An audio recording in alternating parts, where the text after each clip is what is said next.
앞으로도 계속 교류와 협력을 강화하고 총리님과 서울에서 다시 뵙게 되어 더욱 반갑습니다.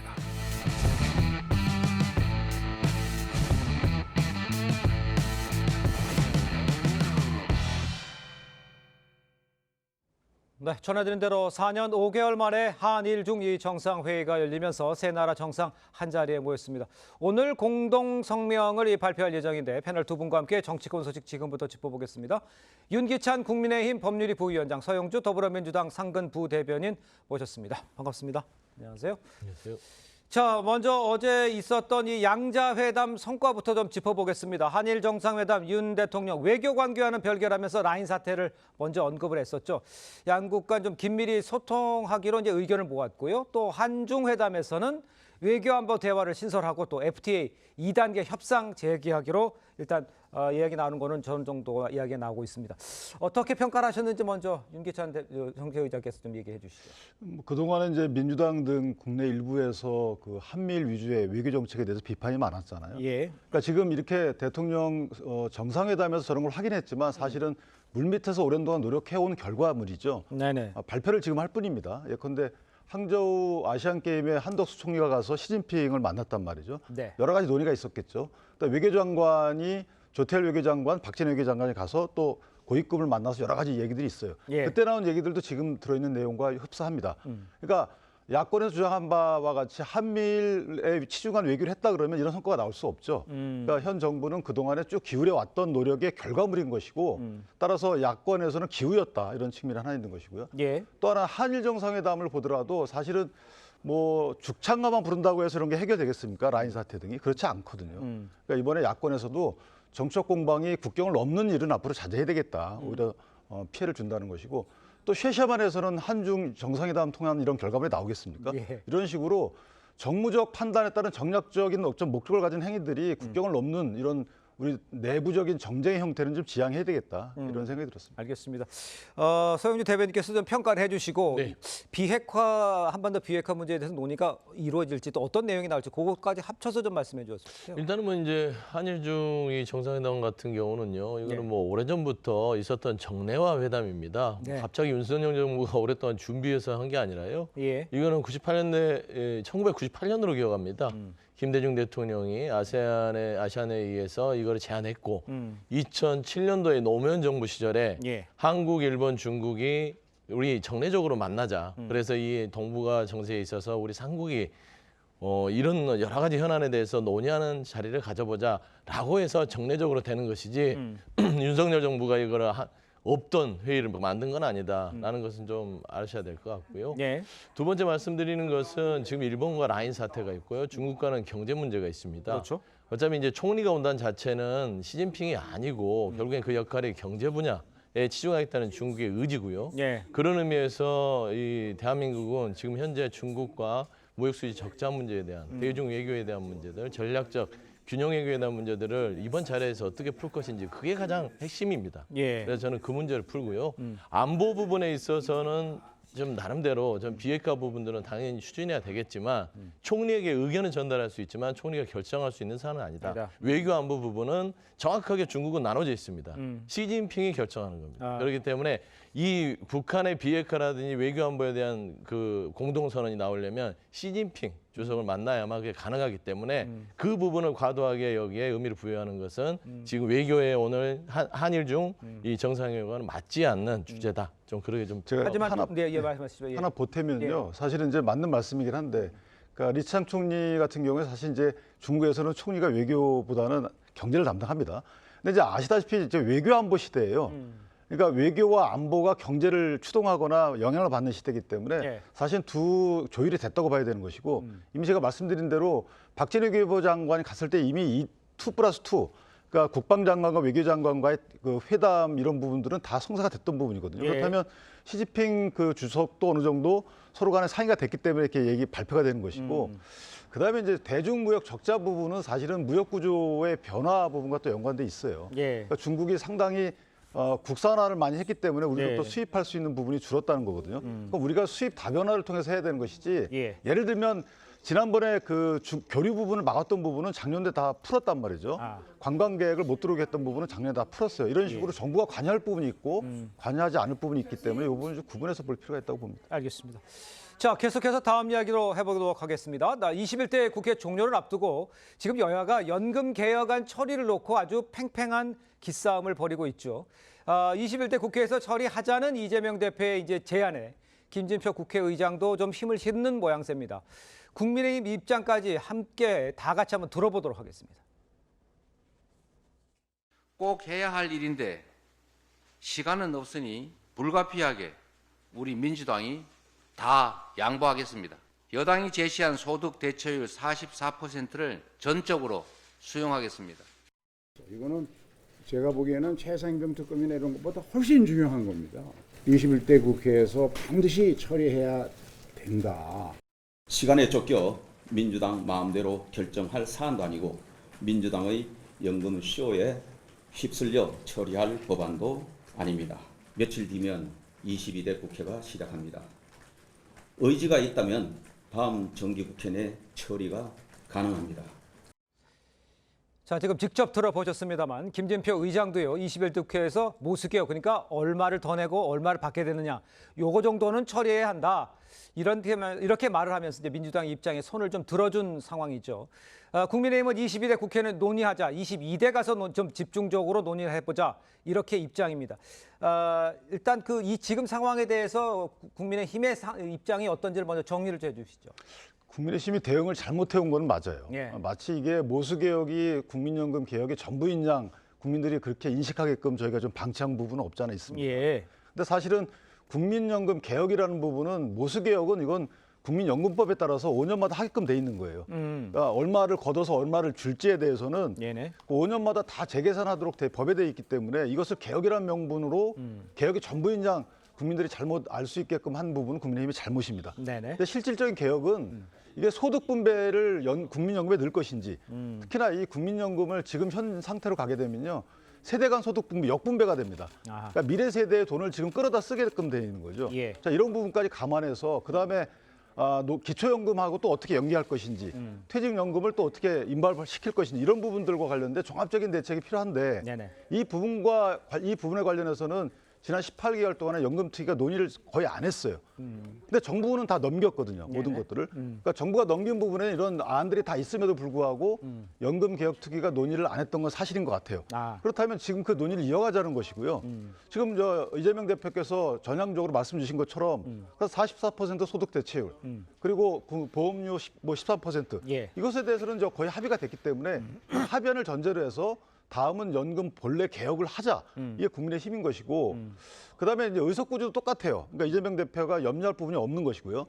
김진표 국회의장님은 저렇게 말씀하실 수밖에 없죠. 왜냐하면 본인이 임기를 마지막으로 이제 갈무리하는 상황에서 예. 뭔가 성과를 내야 되잖아요. 예. 그런 측면에서 하신 말씀으로 이해를 하는 것이고 미래 세대를 위한 진정한 연금 개혁 부분은 좀 논의하자. 그래서 정기개혁 국회에서 그 결과를 이끌어내자라는 국민의힘의 의견도 저는 공감을 합니다. 알겠습니다. 일단 제가 좀 정리를 하면 국민의힘이라든가 윤기찬 정책위장의 이야기는 그러니까 전체적으로 이제 모수에 관해서는 어느 정도 합의가 됐으니 구조 개혁을 위한 집중적인 논의를 22대 하는 게 맞지 않느냐. 전 이렇게 해석을 했거든요.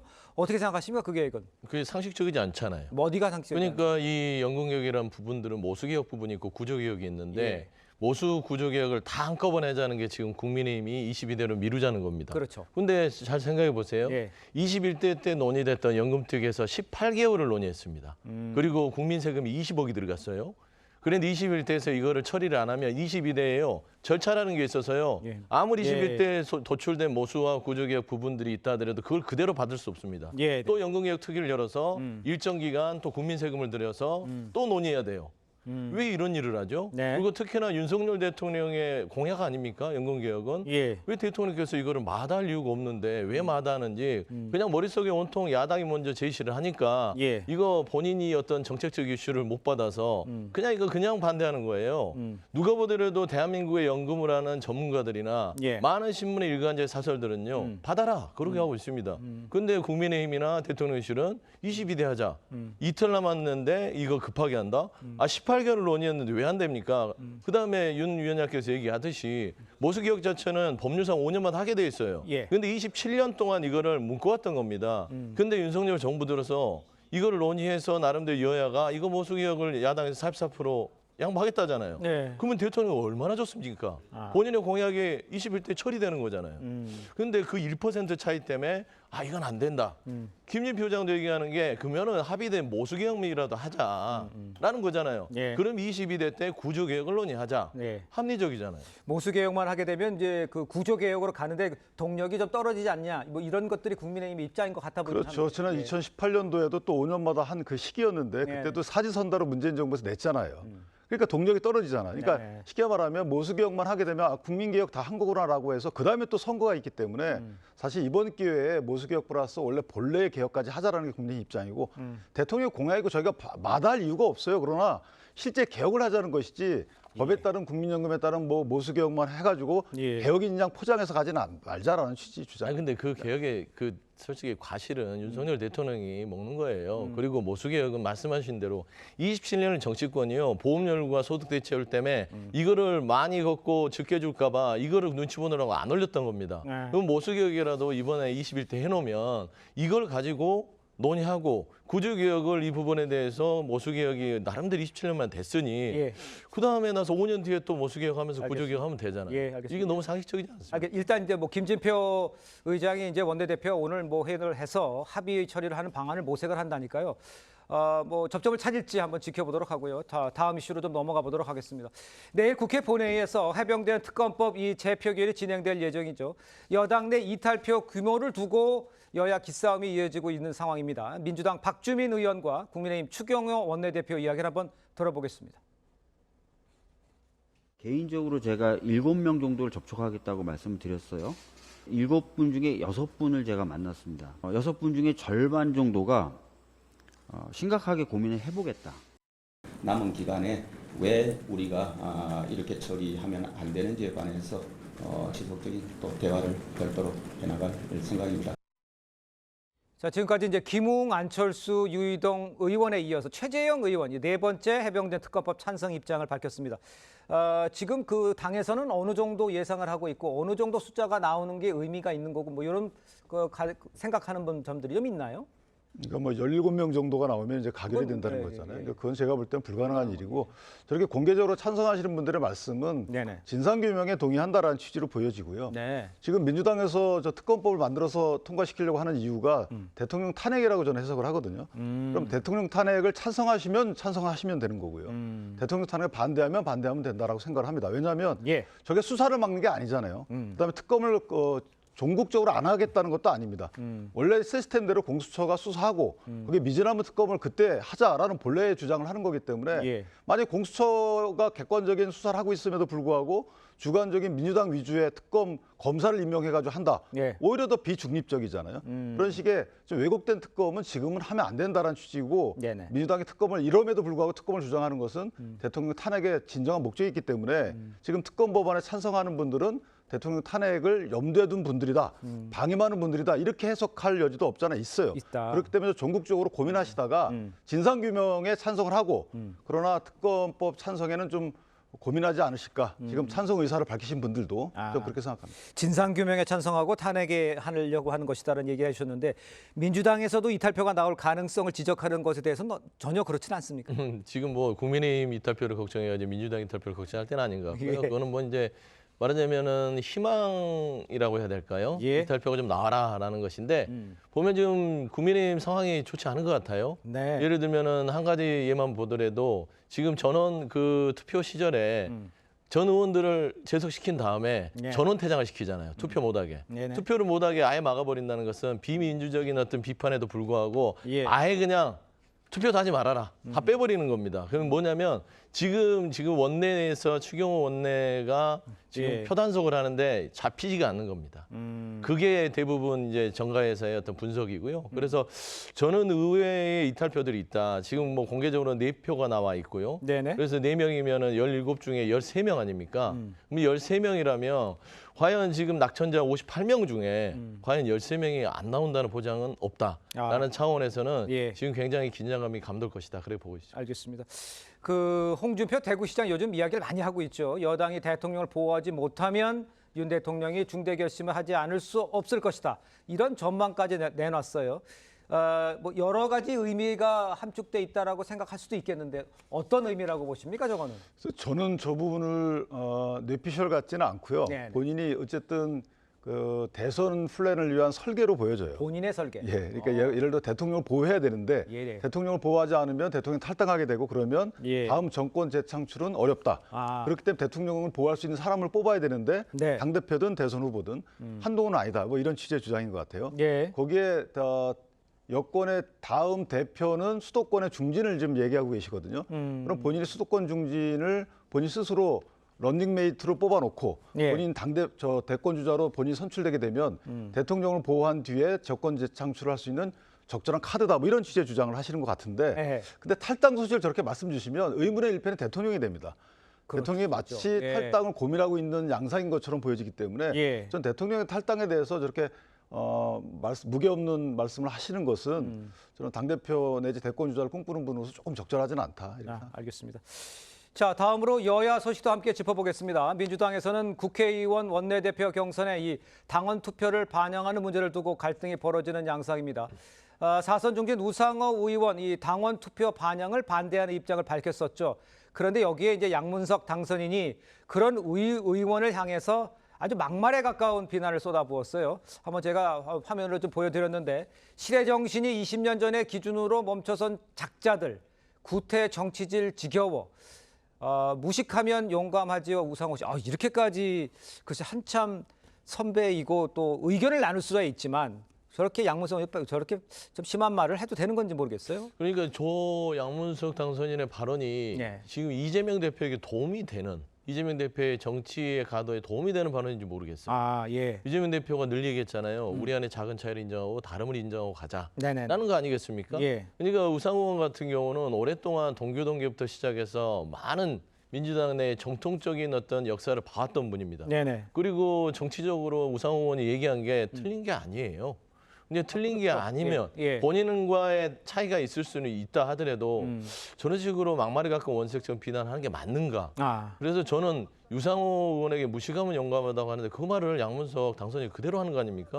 너무 무식하니까 용감한 거 아니겠어요? 저는 이런 부분에 있어서 지금은 당선이지만 곧 있으면 22대 의원이 돼서 정말 소질 공직자로서의 어떤 발언, 그다음 태도, 어떤 이런 행동들이 품격이 있어야 되는데 예. 저런 품격을 계속 보여준다면 결국에는 이재명 대표와 친한 의원 당선인 아닙니까? 예. 그럼 결국에는 그 본인이 지지하는 지도부에 누워서 침을 뱉는 그런 꼴이 되기 때문에 조금 자제를 하셔야 될 것 같고 두 번째 아무리 정치계가요 본인이 이제 배치가 돼 고상호 의원이 말하자면 민주당을 떠나서 예. 따지면 뒤로 빠졌다고 해서 선배한테요. 그러니까. 저런 식으로 막말로 하면 되겠습니까? 그러니까 저는 이런 부분에 있어서 본인의 품격을 스스로 만든다는 측면에서 굉장히 안타깝고요. 예. 여기까지 뭐 평론하십시오. 알겠습니다. 자, 이런 가운데 이제 양문석 당선인 같은 경우는 이제 과거 저 논란이 있었잖아요. 근데 좀 잠잠하는 듯 하다가 또 시작된 것. 그러니까 바꿔 쓸 수 없는 거 아니냐 뭐 이렇게 계속 비판들이 나오고 있는데.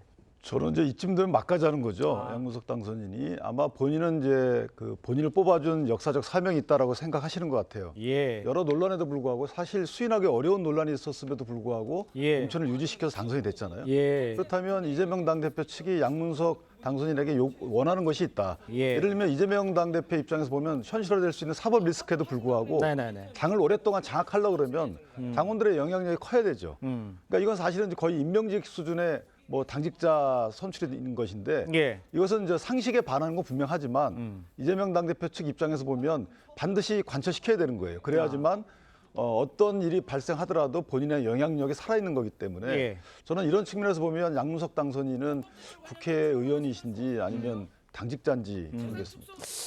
알겠습니다. 자, 국민의힘 상황도 좀 짚어보죠. 전당대회를 앞두고 한동훈 전 위원장의 팬카페 회원 수가요. 총선 전보다 4배가량 증가해서 지금 눈길을 끌고 있습니다. 전대 출마설에 힘을 실는 상황에 지지층이 결집하고 있다. 이런 분석도 나오고 있는데 동일하십니까? 그 상황은 어떻습니까? 한동훈 전 비대위원장의 상황. 그러니까 지지층 입장에서 보면은 전당대회 출마를 원하고 있다고 봐야죠. 근데 그건 한동훈 전 장관의 마음을 100% 읽는 건 아니라고 봅니다. 예. 왜냐하면 한 장관은 지금 당선될 가능성에 대한 의문이 있기 때문에 출마를 망설이는 것이 아니고 출마할지 여부는 본인의 앞으로 정치적인 행보에 도움이 될지 여부에 따라서 결정하는 거기 때문에 예. 지금 저렇게 만약에 계속 팬덤층이 출마를 자극하게 되면요. 아하. 사실은 저것은 당내에서 오히려 갈등을 양상하게 되고 한동훈 전 장관에게 좋지가 않아요. 한동훈 장관은 무난하게 가야 됩니다. 예. 대통령 각도 세우지 말아야 되고 아하. 당내 인사들과 갈등도 없어야 돼요. 아. 근데 저렇게 갈등할 수 있는 고를 자꾸 만들게 되면 저것은 결국 한동훈 전 장관한테 도움이 되지 않는다. 인원수만 늘어나면 뭐합니까? 저 인원수가 당원 전체를 넘어서질 않잖아요. 그러니까요. 그렇기 때문에 저는 한동훈 장관을 위해서 준비를 하고 계시고 한 장관이 만약에 결정하게 되면 그 결정을 존중해서 그 결정을 돕는 행동을 하는 것이 더 맞다라고 생각을 합니다. 그런데 이제 이렇게 말씀해 주셨는데 심평 변호사 같은 경우에는 한 전 위원장 팬덤을 언급하면서 대단히 공격적이고 야비한 성향이다. 야권의 강성 지지층 같다. 뭐 이렇게까지 얘기를 했어요. 글쎄 왜 계속 그러는 겁니까? 심평 변호사는 밖에서 볼 때는 왜 그러신 것 심평 같아요? 변호사에 대해서는 별로 논평을 하고 싶지는 않아요. 예. 그러니까 자꾸 어떤 이런 발언들을 통해서 관심을 받고 싶어 하는 것 같은데 예. 저 자체를 무슨 어떤 평가할 만한 뭐 얘기인지 논리가 안 맞잖아요. 예. 그러니까 한동훈 전 위원장이 지금 팬덤이 생기는 거는 반대급부예요. 보수층에 있는 많은 지지층 중에 윤석열 대통령의 국정 운영에 실망한 사람들, 그 다음에 국민의힘의 친윤 위주의 어떤 그 요용산의 출장소라는 그런 실망감 속에서 결국에는 그 대안이 한동훈 전 위원장이다 가는 거예요. 예. 그냥 가는 거지 무슨 뭐 극성 지지층이고 이게 갈등을 초래하는 겁니까? 저는 저런 평가들을 하면서 본인의 어떤 언론에서의 관전 포인트를 만드는 거 옳지 않다고 생각해요. 알겠습니다. 자, 두 분 말씀은 여기까지 듣겠습니다. 고맙습니다. 감사합니다.